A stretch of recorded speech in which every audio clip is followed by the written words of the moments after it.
नमस्कार। आज हम बुलंदशहर में हैं और बुलंदशहर में हम एक ओलेडा गांव में बैठे हैं और जहां पर हम बैठे हैं ये बीजेपी के कट्टर सपोर्टर हैं। यादव होने के बावजूद ऐसा कम देखा जाता है कि कोई यादव व्यक्ति बीजेपी का कट्टर सपोर्टर हो। और हम जानना चाहते हैं कि ये कितने दिन से बीजेपी में है और बीजेपी की क्या विचारधारा है और बीजेपी समाजवादी में अगर तुलना की बात आती है, बात की कोई चर्चा की बात आती है, तो उसको किस प्रकार से परिभाषित करेंगे। हाँ, नमस्कार जी। नमस्कार भाई। आपका बीजेपी में आकर कब से लगाव है? हमारा बीजेपी में लगाव करीब करीब 1974 से है, जब महेंद्र सिंह क्या नाम सतवीर सिंह यादव यहाँ जनसंघ दीपक चुनाव चिन्ह था उससे लड़े थे। तब हम कक्षा 7 में पढ़ते थे, तभी से हम बराबर उनकी रैली में भी गए और उससे पहले हम आरएसएस में भी जब से आते जाते रहे बराबर। तो उस समय जब सतवीर यादव जी लड़े थे तो पूरा यादव समाज जो बुलंदशहर का वो उनके साथ था, परंतु आज की तारीख में यादव समाज समाजवादी पार्टी के साथ है, कुछ गिने चुने यादव बीजेपी के साथ है। तो ये इस प्रकार से विभाजन कैसा हुआ?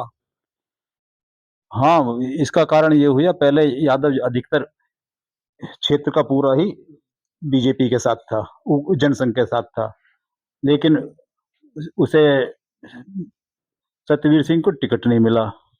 यहाँ जनता पार्टी आ गई। जनता पार्टी में उस पार्टी के बाद में यहाँ विजयराज जीते, उस उससे क्या नाम है तुम्हारा जनता पार्टी से, फिर उसका विघटन हो गया। फिर उन्हें सतवीर सिंह को टिकट नहीं मिला। फिर यहाँ शहीदुल हसन आ गए।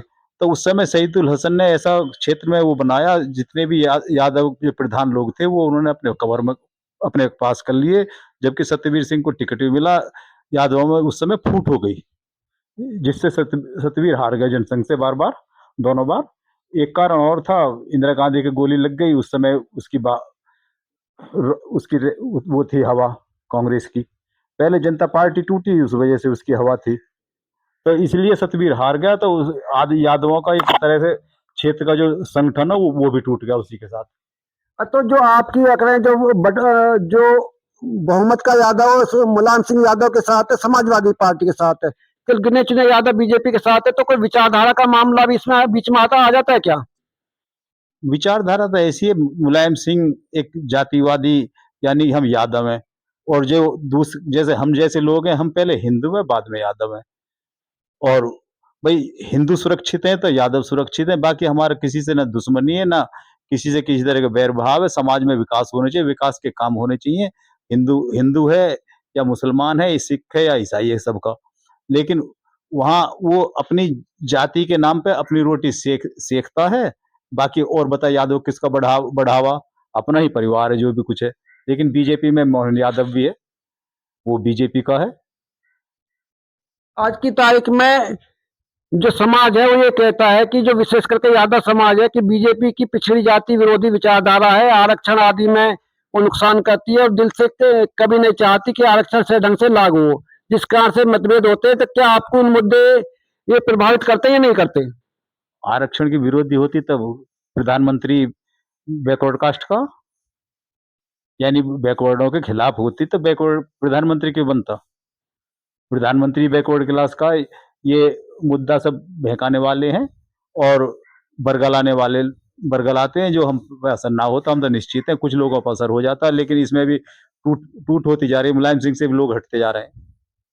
जो यादव समाज के बुद्धिजीवी है, प्रोफेसर है, डॉक्टर हैं, और समाज का जो बुद्धिजीवी तबका है उसका 90% का अखिलेश के साथ है। अब तो आखिरकार वो बातें आपको क्यों प्रभावित नहीं करती है? हरियाणा भी है, वहां भी बुद्धिजीवी लोग हैं, वो कैसे इस समाजवादी के साथ ना? वो सब यानी कि जब बीजेपी के साथ है, हरियाणा का 90% यादव। वो तो क्षेत्रीय मुद्दा है, यहाँ यादवों को दिखता भाई एक पार्टी का हेड है, वो हमारा यादव यानी कि उस पोस्ट का टॉप टॉप मोस्ट पार्टी चला रहा, तो वो उसकी वजह से उसके साथ है। हर मध्य प्रदेश है, मध्य प्रदेश में उसके साथ ना सब और भी यादव बने हैं। राम नरेश का नाम क्यों ना लेते? राम नरेश से पहले यादव, यानी कि एक गॉड गॉड था मध्य प्रदेश में, वो भी मुख्यमंत्री था, यादव था। मोहन यादव भी मुख्यमंत्री है। ब्रह्म सिंह यादव दिल्ली का मुख्यमंत्री पहला है, और तो वो यादव ना है क्या? इस समाज में जहाँ बहुमत में यादव समाजवादी पार्टी के होते हैं, तो आपस में जो सामाजिक चर्चा होते, कहीं आपको वहाँ कुछ असहज महसूस तो नहीं करते? ना, ये तो असहज तो महसूस ना करते, वो अपनी-अपनी उनकी बात है, वो उनके अपने मुद्दा, हमारे अपने वो सोच है, हमें पे किसी का प्रभाव होता ही ना, वो कुछ गाते रहो, कुछ भी गा उनके पास वो तो भेड़-चाल है, एक के पीछे लग रहे हैं, बस उन्हें कोई औचित्य ना क्यों है, कैसे हैं, क्या कारण है? नहीं, मैंने समाज में देखा जो यादव महासभा की मीटिंग होती है, वहाँ बीजेपी वाले या तो जाते ही कम है, अगर जाते हैं तो वहाँ उनको महत्व नहीं मिलता, ऐसा क्यों? हाँ, एक एक कारण और भी है बीजेपी के साथ रहने का। ये बीजेपी के समाजवादी पार्टी के लोग जो हैं, वो ने जो इनके नेता हैं, उन उस प्रायोरिटी उन्हें देते हैं जो गिनती के आदमी हैं।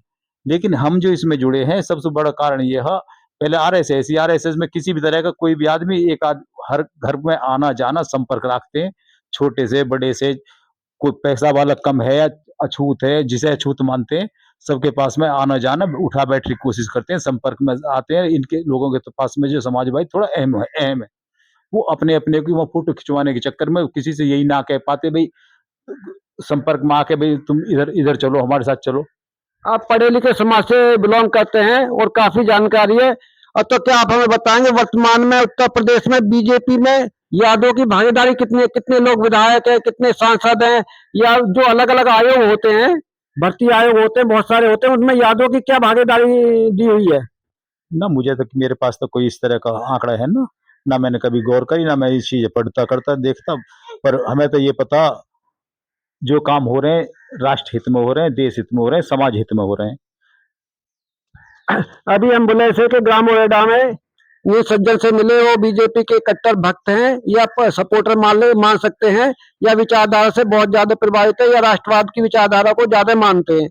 और उनका मानना यह है कि बीजेपी की विचारधारा जो है राष्ट्रवाद की तरफ है, हिंदुत्व की तरफ है। अगर हिंदू सुरक्षित रहेगा तो यादव भी सुरक्षित रहेगा। परंतु बहुमत में जहां तक गांव की बात है, ज्यादातर व्यक्ति समाजवादी विचारधारा को बिलोंग करते हैं। पर इतना निश्चित है कि यादव समाज में जो एक बार आदमी बीजेपी के साथ लग जाता है, तो लंबे समय तक बीजेपी के साथ रहता है। और हमसे बात करने के लिए बहुत बहुत धन्यवाद।